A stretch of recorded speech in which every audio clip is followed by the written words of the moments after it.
ठीक है सर।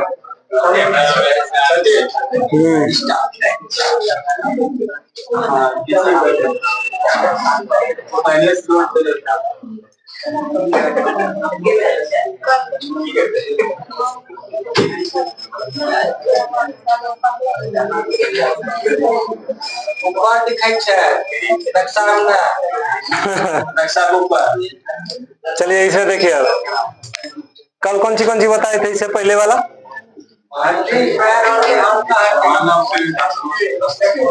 मानव शरीर के समस्त अस्थियों को कितने भागों में बांटा गया है? कौन कौन में? और दूसरा एक्सियल। एक्सियल मतलब हिंदी में अक्षीय, और अपेंडिकुलर को हिंदी में अनुबंधीय उपांगी।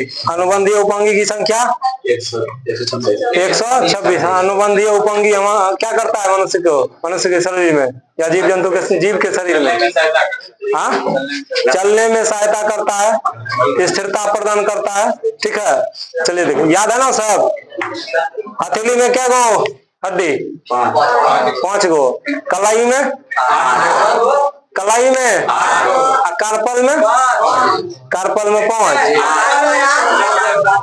कार्पल मतलब कलाई, कलाई में 8 गो।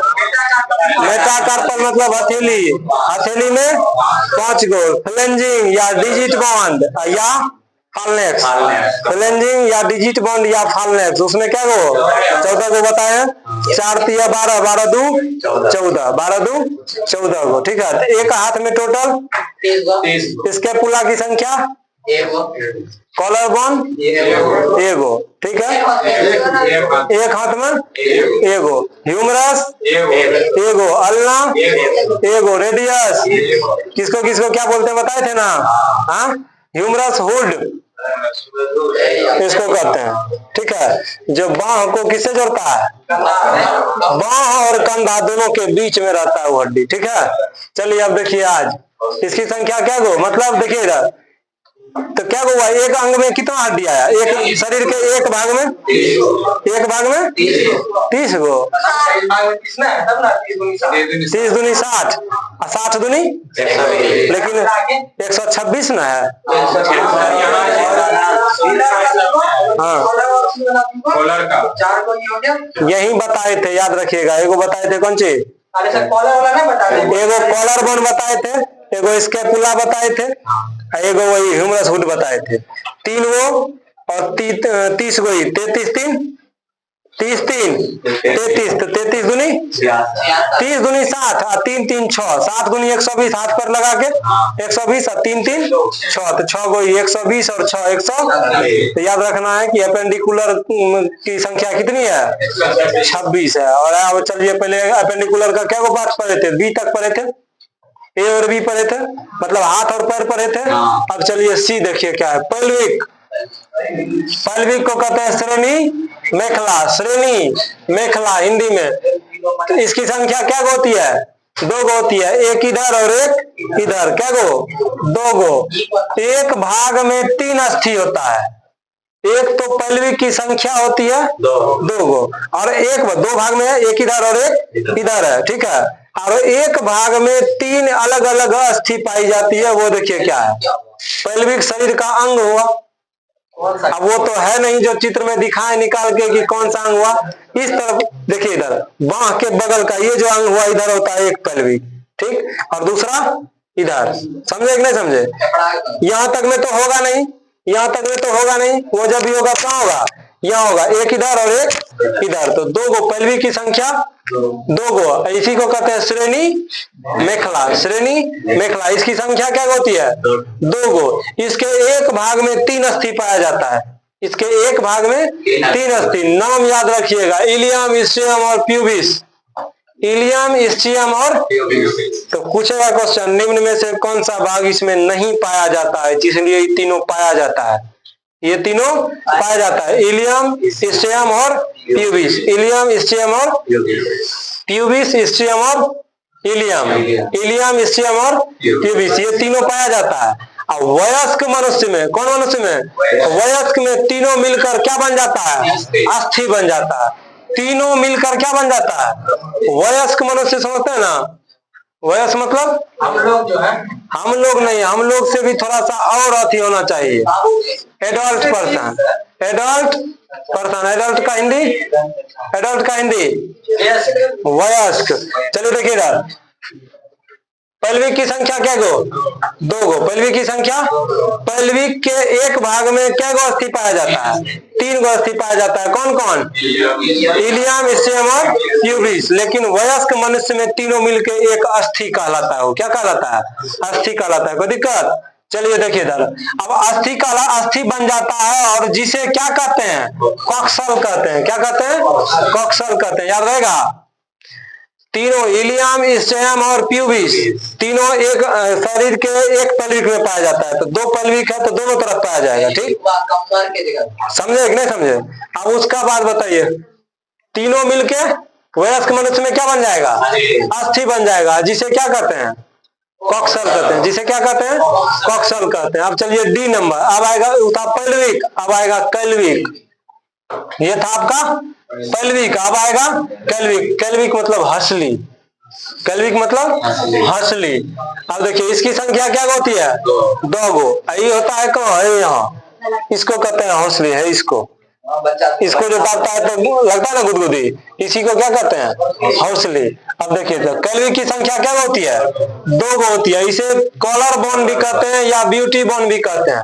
कौन कौन? कॉलर बोन कहिए या ब्यूटी बोन कहिए या कैल्विक कहिए या हंसली कहिए, चारों जो कहिए वही कहिए। ठीक है, याद रखना है सिर्फ क्या?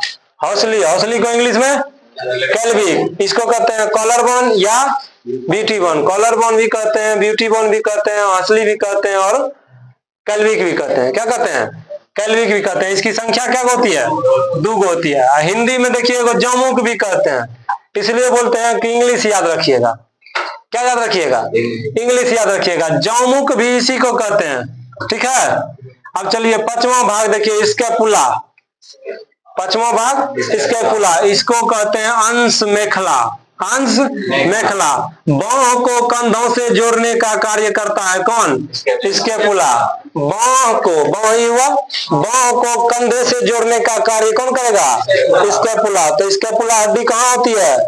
यहाँ होती है, यहाँ होती है। ठीक है, बाह को कंधे से जोड़ने का कार्य कौन करेगा? स्कैपुला करेगा। इसकी संख्या क्या होती है? क्योंकि बाह 2 गो तो स्कैपुला भी होगा 2 गो। कोई दिक्कत? याद रहा? ये 5 गो अंक तक आ गया। किसमें आपका? ये किसमें आ गया? अस्थि का क्या भाग है? 2 भाग। पहला भाग एपेंडिकुलर। क्या याद करते हैं बताइए? एपेंडिकुलर तक यहाँ तक खत्म हो गया। अब देखिए ये आ गया आपका एक्सियल, मतलब शरीर के अस्थि का दूसरा भाग। कौन चीज? एक्सियल, जिसको हिंदी में कहते हैं अक्षीय। अब देखिए इसकी संख्या होती है 80 गो। क्या होती है? 80 गो होती है। शरीर के बीचों बीच होता है। एक्सियल कहाँ होता है? शरीर के बीचों बीच होता है। अब देखिएगा इधर, शरीर के अंदर कोमल अंग की रक्षा करता है। कौन? एक्सियल मतलब अक्षीय। याद रहेगा, अक्षीय कहाँ रहता है? शरीर के बीचों बीच रहता है। और शरीर के अंदर की सुरक्षा कौन करता है? एक्सियल करता है। कोई दिक्कत है? इसकी संख्या 80। याद रखिएगा, संख्या 80। शरीर के बीचों बीच रहता है, शरीर के अंदर कोमल भाग की रक्षा करता है। कौन? एक्सियल। कोई दिक्कत नहीं ना? चलिए देखिए अब एक्सियल का पहला भाग पढ़िए क्या है। पहला आएगा कशेरुक दंड कहिए या मेरुदंड कहिए, दोनों एक ही चीज हुआ। कशेरुक दंड कहिए या मेरुदंड कहिए। इंग्लिश में इसके क्या कहते हैं? Vertebral, vertebral column, vertebral column. VRTIBRAL, VRTIBRAL, vertebral, vertebral column English में। हिंदी में कशेरुक दंड या मेरुदंड। इसका हिंदी याद रखिए, इंग्लिश बतवा बराबर है। इसमें मेरुदंड को मेरुरज्जु ने कर देगा, मेरुदंडे रहेगा या कशेरुक दंड रहेगा, ये दोनों सेम रहेगा। ठीक है, इंग्लिश भी फिर भी याद रखिएगा, कोशिश कीजिएगा। साइंस का जो भी है, फिजिक्स है, केमिस्ट्री है या बायोलॉजी है, इंग्लिश याद रहना चाहिए। हिंदी नहीं रहा तो कोई दिक्कत नहीं है। इसको देखिए, कशेरुक दंड या मेरुदंड, इसे रीढ़ की हड्डी कहते हैं। क्या कहते हैं? रीढ़ की हड्डी कहते हैं। यह गर्दन से लेके पूंछ अस्थि तक होता है। गर्दन से लेके पूंछ अस्थि तक होता है, मतलब इसको बोलते हैं। ठीक है, अब इसकी देखिए, इसकी संख्या क्या होती है? 26 को होती है, लेकिन प्रारंभ में 33 को होती है। प्रारंभ में 33 को होती है, लेकिन रहती क्या को है? 26 को। 33 26 4 30 4 3 7 को कहाँ चल जाता है? बगट्टार में। कहाँ चल जाता है? प्रारंभ में क्या को रहता है? क्वेश्चन याद रखिएगा बढ़िया से। प्रारंभ में कशेरुक दंड की संख्या कितनी होती है? 33 को, लेकिन रहती क्या को है? 26 को। ठीक है, ये कहां से कहां तक रहता है? गर्दन से पूंछ अस्थि तक। इसे रीढ़ की हड्डी भी कहते हैं। कोई दिक्कत? अब देखिएगा इधर, प्रत्येक मेरुदंड में या कशेरुक दंड में, प्रत्येक कशेरुक दंड कहिए या मेरुदंड के मध्य भाग को न्यूरल कैनल कहते हैं। क्वेश्चन बहुत बार एग्जाम में पूछ चुका है, याद रखिएगा। ठीक है, कशेरुक दंड के प्रत्येक कशेरुक दंड के मध्य भाग को, किस भाग को?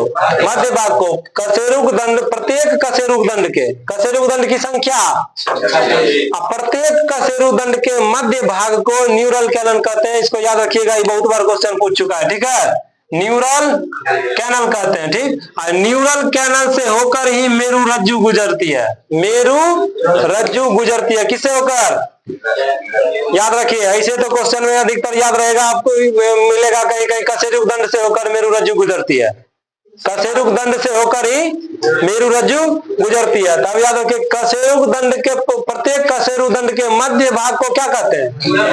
न्यूरल कैनल से होकर मेरु रज्जु गुजरती है। मेरु रज्जु गुजरती है। शरीर का ये भाग देख रहे हैं, यहाँ से एकदम तार का एकदम बोझा गया है यहाँ तक, समझेंगे? तार का एकदम झुंड, जैसे पुरनका पोल पर देखिए कितना खुद्दन लटका रहता है, देखते हैं हाँ, कि मकड़ा का जाल भी फेल हो जाएगा उसके सामने, उतना तार है कि। ठीक उसी तरह यहाँ से लेके यहाँ तक उतना तार गया है।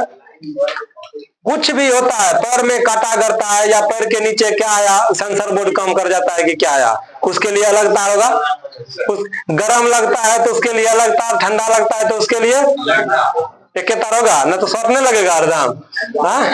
चलिए देखिए इधर, याद रहा है, कशेरुक दंड या मेरुदंड ये कहां से कहां तक होता है? गर्दन से पूंछ की हड्डी तक। इसे रीढ़ की हड्डी भी कहते हैं। इसकी संख्या होती है